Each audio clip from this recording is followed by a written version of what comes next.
Lifeline clinical laboratory अत्याधुनिक machinery युक्त computerised व मान्यताप्राप्त लॅबोरेटरी, अल्प दरात रक्त, लघवी, थुंकी व सर्व प्रकारच्या तपासणीचे विश्वसनीय केंद्र. आमचा पत्ता गोकुळ नगरी रोड, डॉक्टर जपे हॉस्पिटल शेजारी, तालुका कोपरगाव. संपर्क क्रमांक 80 07 80 76 58 व 82 75 38 86 48. वंचित बहुजन आघाडीचा, वंचित बहुजन आघाडीचा. बाळासाहेब आंबेडकर तू मागे पडो. येऊन येऊन येणार कोण, येऊन येऊन येणार कोण. एक नंबर. आता वाटते ना आपल्या कोपरगाव मध्ये सभा. सर्वात प्रथम समतेचे विचार रुजवणाऱ्या सर्व महामानवांना त्रिवार अभिवादन करतो आणि इथे उपस्थित आपल्या शिर्डी लोकसभा मतदारसंघाच्या लोकप्रिय उमेदवार उत्कर्षाताई आणि नुसतंच उमेदवार नाही, फिक्स खासदार उत्कर्षाताई,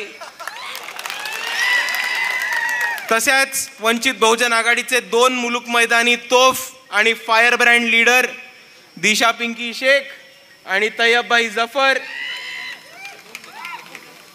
वामनदादा, सुरेश शेरके सर, तसेच जिल्हा अध्यक्ष विजयदादा आणि इथे उपस्थित मंचावरील सर्व मान्यवर, माझ्या माता भगिनी, माझे बंधू आणि या लढाईतल्या तमाम साथीदारांना माझा जय जिजाऊ, जय शिवराय, जय ज्योती, जय क्रांती, जय सेवालाल, जय लहूजी, जय मल्हार, अस्सलाम वालेकुम रहमतुल्लाही बरकातू आणि जय भीम.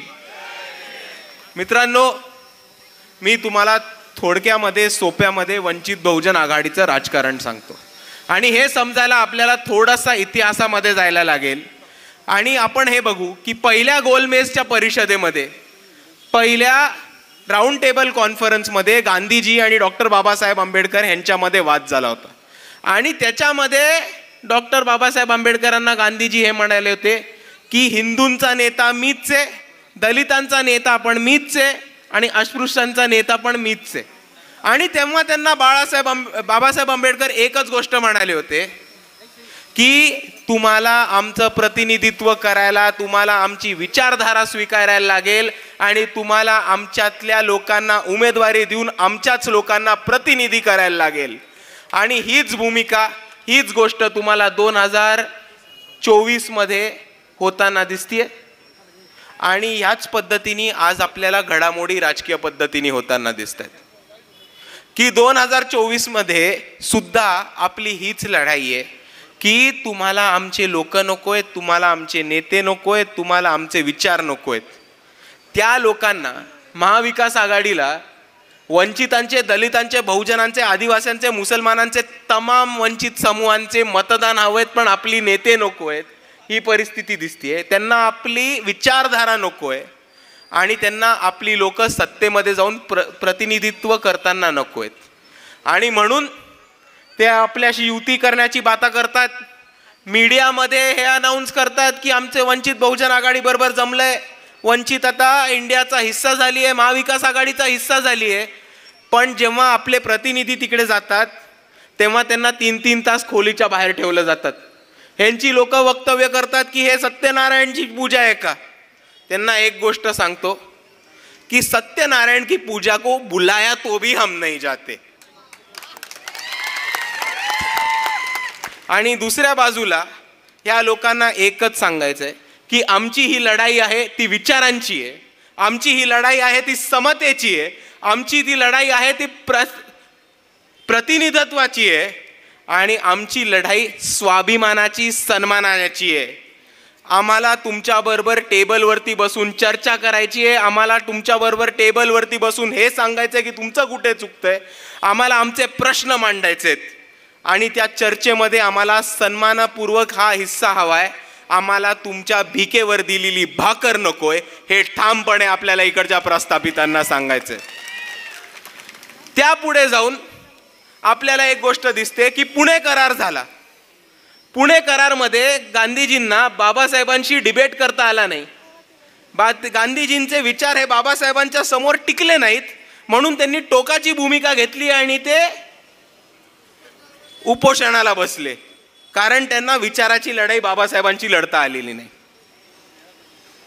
आणि तेव्हा त्यांची मागणी होती की तुम्हाला सेपरेट इलेक्टोरेट, दलितांना, आदिवासींना, बहुजनांना सेपरेट इलेक्टोरेट मिळणार नाहीत.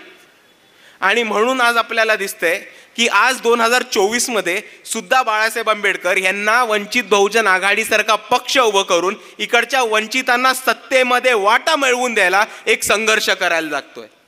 आणि 2024 मध्ये तेव्हा महात्मा गांधी म्हटले होते की तुम्हाला सेपरेट इलेक्टोरेट मिळणार नाही.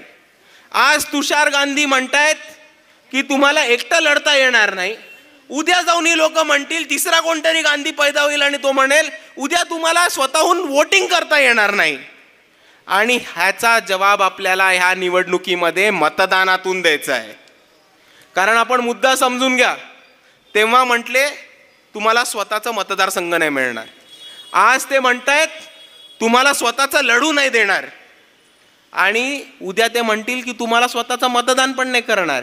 यांचा बस चालला तर ते आपलं बोट पकडून लहान बाळासारखं जाऊन त्यांच्याच निशाणी समोर बोट टाकून येऊ देतील. आणि हे आपण खपवून घेणार आहोत का? हे आपण ऐकून घेणार आहोत का? आणि म्हणून येत्या 13 तारखेला आपण ही लढाई ताकदीने लढायची आहे. आणि ही लढाई लढायला आपल्याला त्या डरपोकांसारखा, त्या शेमड्यांसारखा दगड नकोय. आपल्याला लढाईसाठी बाबासाहेबांनी एक हत्यार दिलंय आणि ते पुरे आहे. ते हत्यार म्हणजे या संविधानामध्ये दिलेला आपल्याला मतदानाचा हक्क.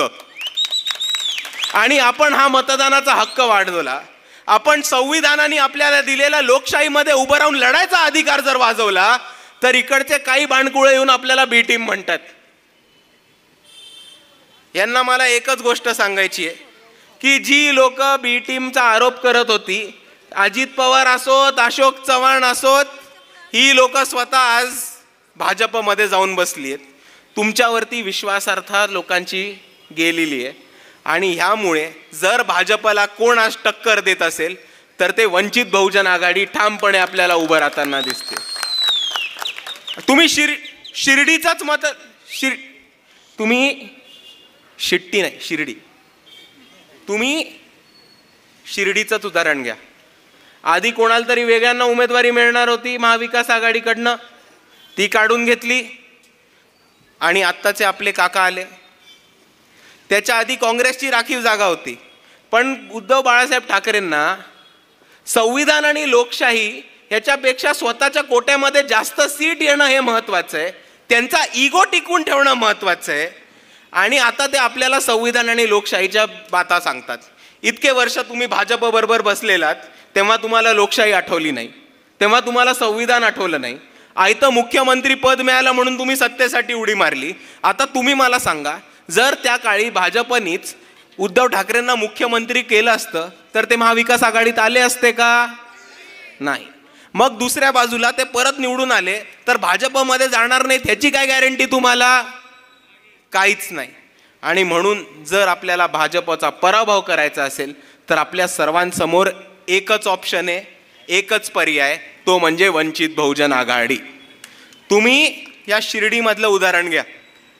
जेव्हा केव्हा या शिर्डीमध्ये जाती अत्याचार झालाय, हिंसाचार झालाय, तेव्हा आवाज उठवणारे इकडचे वंचित बहुजन आघाडीचे किंवा भारिप बहुजन महासंघाचेच कार्यकर्ते होते.